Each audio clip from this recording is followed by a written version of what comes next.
말씀 보겠습니다. 우리 요한 1서 3장 13절에서 24절입니다.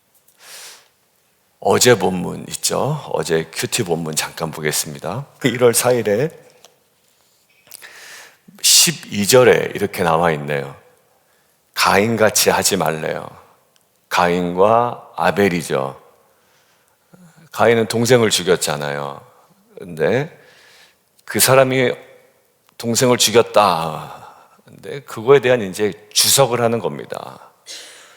우리는 어떤 사건을 대할 때 그 사건에 대한 정확한 관점이 중요하죠. 그럼 그 사건을 오늘 요한은 어떻게 바라보고 있는가? 어제 이렇게 얘기하고 있네요. 그는 악한 자에게 속하여 아우를 죽인 자다. 어떤 이유로 죽였나요? 먼저 물어보고 대답을 합니다. 자기의 행위는 뭐하기 때문에? 악하기 때문에. 그리고 그의 아우 아벨은요, 의로웠기 때문에 결국 뭐 했다는 거예요? 죽였다. 그러니까 조금 순화해서 미워했다라는 거죠. 지금 오늘 본문에 근거하면 어떤 표현이에요? 세상이 우리를 미워하더라. 왜 미워하냐? 악하고 우리는 의롭다. 근데 의로움에 어떤 모습이 있어야 될 거 아니에요. 근데 우리가 의롭진 않거든요. 근데 이 조건이 아니라 구원받은 이후에 나타나는 어떤 모습을 얘기하는데 오늘 한번 보시죠. 자, 그러면서 형제들아 얘기하고 있는 거예요. 형제들아, 세상이 너희를 미워하여도 이상히 여기지 말라. 그러고 보니까 어제 가인과 아벨의 모습이 이제 연결이 되는 거예요. 우리는 형제를 사랑함으로 사망에서 옮겨 생명으로 들어간 줄을 알거니와 사랑하지 아니하는 자는 사망에 머물러 있느니라. 그러니까 지금 그리스도인으로서의 성도의 삶을 무엇으로 얘기하냐면 굉장한 긴장관계가 있다라고 이야기를 합니다. 근데 긴장관계는 왜 유발됐어요? 우리의 캐릭터 때문에 그렇단 말이에요. 그러니까 결국 의에 속한 자를 향한, 의를 갈망하는 자를 향한, 의에 줄이고 목마른 자를 향한 팔복, 우리 메시지 굉장히 소중하게 다루죠. 의에 줄이고 목마른 자를 향한 세상이 갖고 있는 구조적인 반응이 그렇다라는 거예요. 그러니까 우리가 서로를 사랑하면 세상이 우리를 인정해 줄 것 같은데 오히려 우리 안에 있는 거룩함과 의로움과 의에 줄이고 목마름이 사실 세상의 구조적으로 우리에게 나타나는 반응은 미움. 그래서 베드로전서에서도 그게 나타나죠. 세상이 너희를 핍박하거든 이상하게 여기지 말라. 네가 고난받을 때 이상하게 여기지 말라. 그거 당연한 거야. 근데 오늘도 마찬가지죠. 세상이 너희를 미워해도 이상히 여기지 말라 이야기를 합니다. 자, 그러면 우리의 캐릭터가 뭐냐면 사랑이에요. 계속 형제 사랑에 관한 이야기가 나옵니다. 자, 그런데 이 말씀 앞에 우리는 그러면 더 잘 사랑해야 될 사람이 돼야 될 것 같아요. 물론 그래야 됩니다. 그런데 오늘 본문이 우리에게 강조하고 있는 몇 가지 포인트를 가지고 그냥 더 사랑하자라는 그냥 막연함이 아니라 우리에게 좀 도전하고 우리를 도와주는 어떤 요소들은 없는지 함께 좀 보려고 합니다. 첫 번째 함께 좀 보겠습니다. 사랑하기 전에 먼저 확인해야 될 것이 있다는 거예요. 사랑하기 전에 그냥 무작정 막 요입당하고 출발하는 것이 아니라 우리가 사랑하기 전에 먼저 충분히 확인해야 될 것이 있습니다. 16절 한번 읽어볼까요? 16절 시작. 우리가 이로써 사랑을 알고 우리도 형제들을 위하여 목숨을 버리는 것이 마땅하니라. 자, 여기에 가장 중요한 포인트가 있습니다. 그 사람이 어떤 이야기를 할 때 그 논리적인 순서가 어떻게 잡혀져 있는지를 잘 봐야 되잖아요. 근데 지금 요한이 무엇을 먼저 강조해요? 너희가 목숨을 버리는 게 마땅하다라고 굉장히 강력한 메시지가 가능한 어떤 이유와 근원을 우리에게 탁 얘기를 먼저 하죠. 어떤 얘기입니까? 그가 우리를 위하여 목숨을 버렸다라는 거예요. 여러분들 지난주 언제예요? 요일은 생각이 안 나는데 옛 계명과 새 계명의 차이점에 대해서 얘기했습니다. 옛 계명과 새 계명의 공통점은 뭐였어요? 그렇죠. 서로 사랑하라. 이웃을 사랑하라. 그것이 새 계명과 옛 계명의 공통점이었습니다. 근데 왜 옛 계명과 새 계명을 왜 구분하죠? 레위기 19장에 있는 옛 계명은요, 서로 사랑하라, 이웃을 사랑하라고 되어 있는데 무엇처럼 사랑하래요? 네, 네가 네를 사랑하는 것만큼 이웃을 사랑하라고 이야기하죠.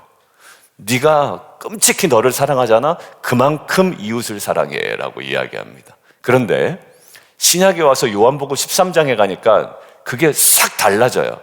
이웃을 사랑하라는 메시지는 똑같은데 그 근거가 확 달라집니다.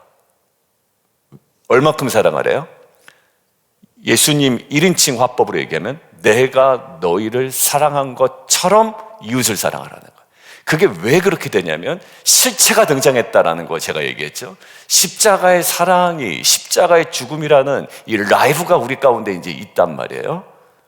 그러니까 옛 계명과 새 계명의 차이는 바로 거기에 있었다고 그랬습니다. 오늘도 보세요.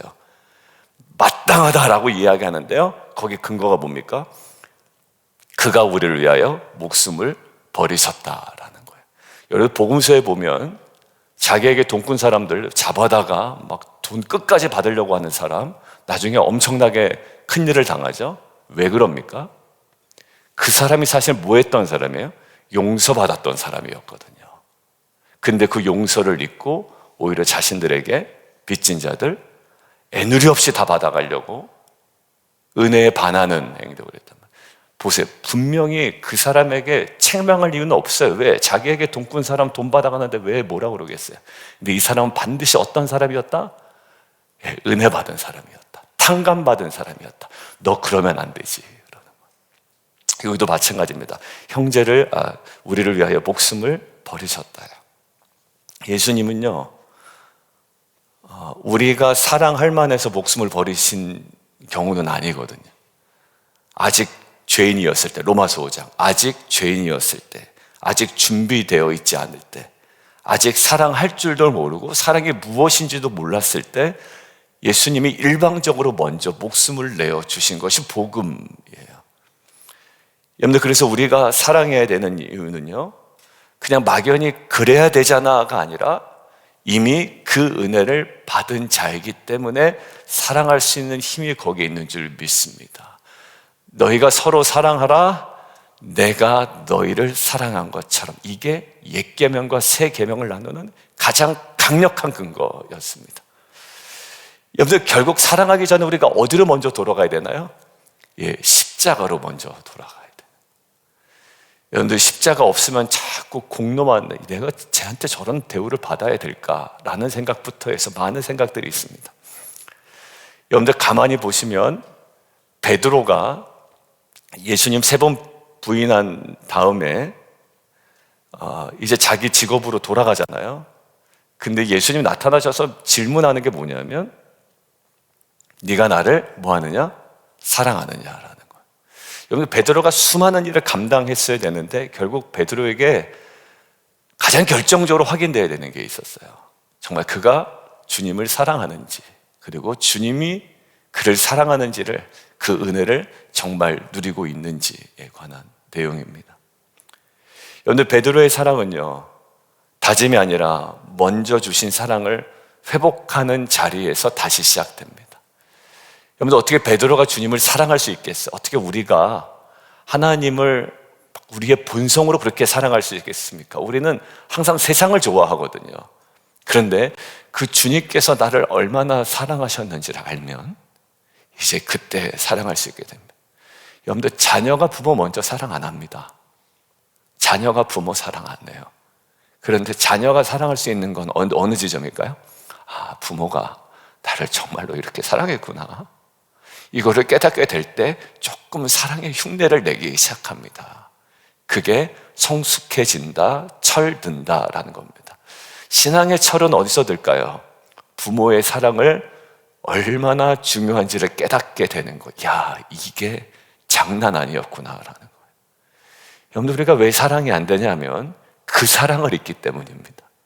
그 사랑을 잊으니 내 메마른 심령 가운데 도대체 사랑이 나올 근거가 없어져 버리게 되는 거죠. 여러분들 오늘 우리는 더 사랑하겠습니다라고 그냥 막연하게 윤리적으로 접근할 것이 아니라 하나님 이미 제가 받은 사랑을 다시 보게 하여 주옵소서. 우리가 이 자리에 먼저 사랑합시다 하고 이 땅 출발하기 전에 다시금 돌아가고 머무는 저와 여러분 되기를 주님의 이름으로 축원합니다. 어디래요? 결국 십자가 앞에. 하영조 목사님이 제가 이제 온누리 교회 있을 때 저는 파트 전도사였으니까 하영조 목사님과 직접 대면할 일은 없지만 하영조 목사님 그 십자가 설교하실 때는 뭔가 이렇게 따뜻해지는 게 느껴졌어요. 그 십자가 하면 아버지가 생각나고 그리고 뭔가 이렇게 품어주는 은혜가 있고 내 죄도 그냥 거기에 막 덮여지고 이런 게 있습니다. 거기에 나오면요 이제 좀 세상이 약간 달라져 보이는 거죠. 여러분들 그 십자가 앞에 나아가고 우리 사랑하기 전에 먼저 머물렀으면 좋겠습니다. 두 번째, 근데 우리 사랑에 실패하잖아요. 사랑에 실패합니다. 또 공로 주장하고 또 막 다툼하고 곤두서 있고 이렇게 실패할 때가 있어요. 아까는 사랑하기 전에 머물러야 될 자리고, 근데 우리가 사랑할 때 100% 우리가 성공하지는 않거든요. 그럼 실패할 때 머물러야 될 자리를 오늘 발견했어요. 20절 한번 읽어볼까요? 자, 시작. 혹 우리를 책망할 일이 있어도 하나님은 우리 마음보다 크시고 모든 것을 아시기 때문이라. 요한은 사랑의 실패를 감춥니까? 아니요, 감추지 않아요. 정직하게 전제를 딱 두고 있습니다. 우리가 우리 마음에 혹 우리를 책망할 일이 있어도 결국 사랑이 실패한 상황입니다. 근데 우리 그때 보통 우리의 마음에 우리의 그 양심의 소리에 완전히 갇혀버릴 때가 있습니다. 왜 그럴까? 난 자격이 없나? 왜 자꾸 이렇게 넘어지나? 그릇이 작나? 분명히 어제 메시지는 그릇을 많이 준비하라고 얘기하고 넓게 펴라고 얘기하고 줄을 길게 하라고 했는데 왜 자꾸 이런지 자꾸 이제 그 생각에 자꾸 머물러 있는 거예요. 여러분들 잠깐의 반성은 참 중요한데요, 회개는 후회가 아니다라고 말씀을 드렸잖아요. 후회 백날한다고 회개로 가진 않아요. 그러니까 그 자리에 오래 머물러야 될 자리는 아닌 거예요. 그리고 특별히 여러분들의 자녀를 그 자리에 오래 머물도록 쏘아붙이지 마세요. 그러니까 아이들로 하여금 그래 엄마 말대로 나는 왜 그러지? 계속 거기에 머물러 있게 하지 마세요. 걔를 어디로 끌어올려야 되면 하나님의 마음으로 끌어올려야 돼요. 하나님은, 여러분들 처음에 십자가가 우리의 사랑의 전제였잖아요. 첫 번째 대지. 근데 이 우리 실패했었던 우리 마음을요 하나님의 마음으로 끌어당겨야 돼요. 하나님은 우리 마음보다 어때요? 크시고 모든 것을 아신다. 우리의 양심은 정직은 해요. 근데 그것이 구원으로 이끌지는 못해요. 그게 율법의 기능이라고 이야기했잖아요. 여러분들 다윗을 보십시오. 다윗을 보면 죄를 안 진 사람이 아니에요. 사울보다 어떻게 보면 도덕적으로 더 심한 죄를 졌죠. 제가 좀 극단적으로 강조하잖아요. 사울은 남의 여자 건드리진 않았다. 근데 다윗은 남의 여자를 건드린 사람이다. 이렇게 완전히 극단적이에요. 사울은 오히려 이거 가지고 하나님께 예배하면 좋을 것 같아요. 그러니까 그냥 그랬던 사람이에요.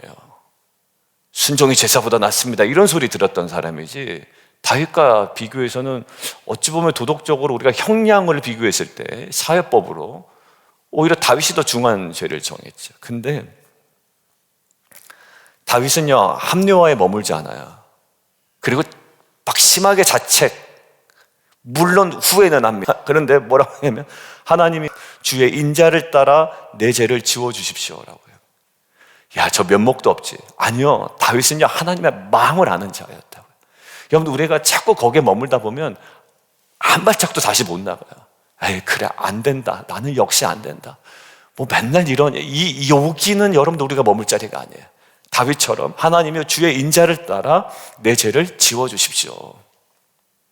다윗은 자기 마음의 정죄가 아니라 하나님의 어디 안에 자꾸 머물러 긍휼 안에 머물러요. 여러분들 이것들을 오해하시면 안 돼요. 죄 짓고 용서해 주세요, 죄 짓고 용서해 주세요, 사사기 반복되는 그 패턴이 아니라요, 정말 전심으로 하나님의 마음과 긍휼함과 자비하심에 헤세드 있잖아요. 그 헤세드에 탁 머무는 거예요. 근데 이렇게 됩니다. 반복되는 정도가 다다다다 붙어 있었다면, 이 정말 은혜를 경험하면 반복되는 속도가 띄엄띄엄 할 거예요. 그리고 강도도 점점점 얕아질 거예요. 그렇지만 하나님에 대한 신뢰는 점점점, 뭐가 이 사람 맨날 그렇게 죄를 짓나라고 하지만 그래도 하나님에 대한 신뢰와 거룩의 수치는, 게이지는 계속 올라갈 거예요. 이걸 성화라고 합니다. 저는 이 성화는 하나님께서 우리에게 행하신 일, 그리고 연약한 우리를 바라보신 하나님의 마음, 우리가 거기에 온전히 붙어 있을 때 그리스도를 닮아가는 이 모습이 우리 가운데 가능한 줄 믿습니다. 실패 한 번도 안 하고 그 길로 가는 자는 없어요. 근데 실패할 때가 중요하죠. 막연한 후회가 아니라 하나님의 큰 마음 안에 계속 머무는 저와 여러분 되기를 주님의 이름으로 축원합니다. 여러분들 혹시 어제, 오늘, 그저께, 지난주에 말로, 생각으로 실패했다면 여러분들 깊은 자책이 아니라 이제 더 깊은 하나님께 나아가는 저와 여러분 되기를 주님의 이름으로 축원합니다. 그리고 우리를 만지실 거예요. 야, 너 왜 그랬냐라고 얘기는 하시지만, 그러나 하나님은 너 나 그래도 사랑하지 않냐? 가장 근원적인 질문으로 성령께서 말씀하시고 우리를 가장 온전한 자료로, 회복의 자료로 이끄실 줄 믿습니다. 세 번째요, 성공했을 때 볼게요. 실패했을 때, 성공했을 때 21절 한번 읽어보죠. 21절 시작. 만일 우리 마음이 우리를 책망할 것이 없으면 하나님, 22절은 제가 읽을게요. 무엇이든지 구하는 바를 그에게서 받는다. 이야, 이게 사랑의 성공한 보상입니까? 너무 좋은데요, 그죠? 이는 우리가 그의 계명을 지키고 그 앞에서 기뻐하시는 것을 행함이라. 여러분들 분명한 이 그림이 있어요. 여러분들 기독교 안에 분명한 이 그림이 있다는 것을 여러분들 소망으로 딱 붙들고 나아가시면 좋겠습니다. 여러분들 왜 그러냐면, 우리 교회는 팔복의 삶을 이 땅에서의 가치로 여기잖아요. 의에 줄이고 굶주린 자, 그리고 심령이 가난한 자, 의를 위하여 핍박받는 자. 여러분들 이게 무슨 세상에서는 가치 있는 삶이에요? 근데 그게 팔복이라는 거예요. 핵심은 십자가거든요.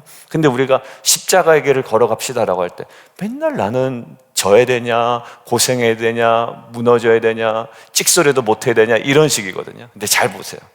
사랑하는 자들아, 우리의 마음이 우리를 책망할 것이 없으면, 즉 하나님께서 우리를 초대하시는 십자가와 그 이웃사랑으로 우리가 깊이 들어간다면 뭐한다?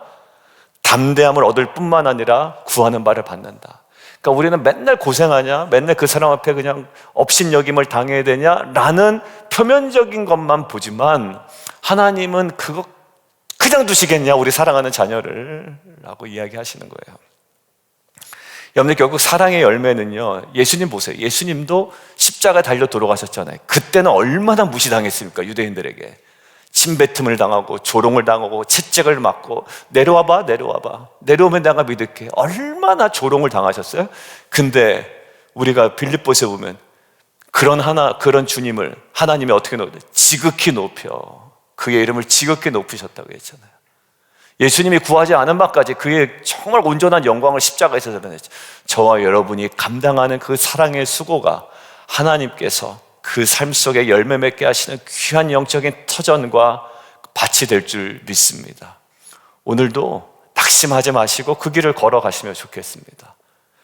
여러분들 오늘 보면 초대교회 성도들은 핍박 가운데서도 기도했어요.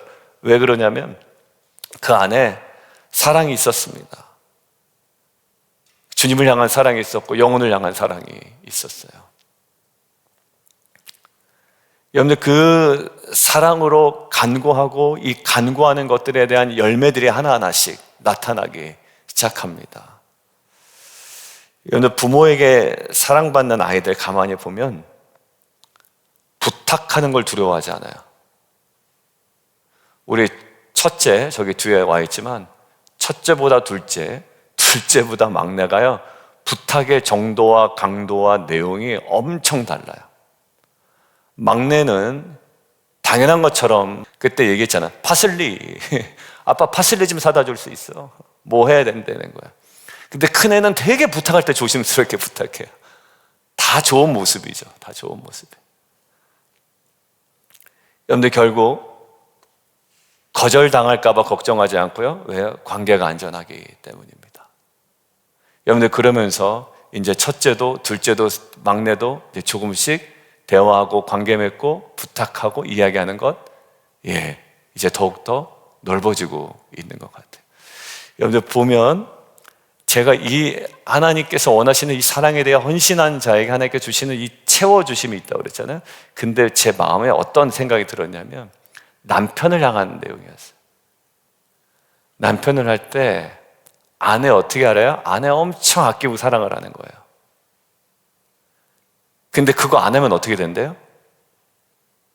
기도가 막힐걸? 이렇게 돼 있어요.